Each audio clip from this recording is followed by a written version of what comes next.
drum replacement.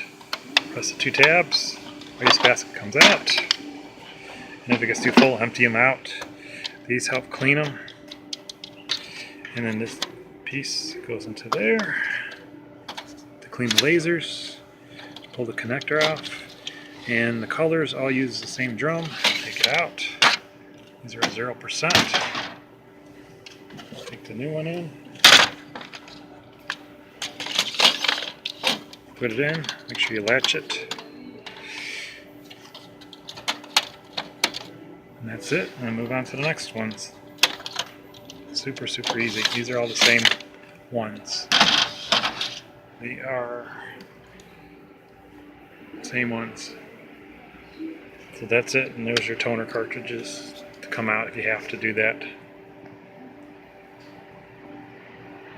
And if you need to see, go to menu, and then you can go to utilities, consumable life,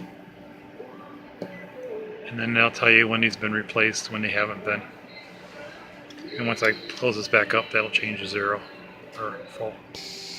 I'll quickly show you how to clean the lasers.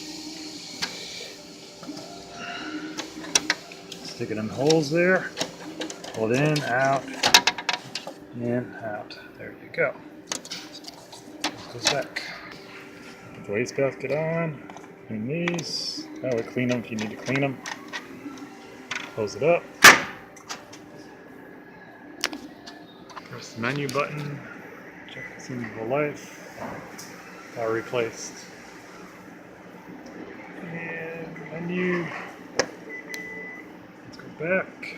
Close. Close. Menu. Counter button at the top. It's hard you can see it. And that'll tell you how many printouts you've done. And then hit the start button. And print it.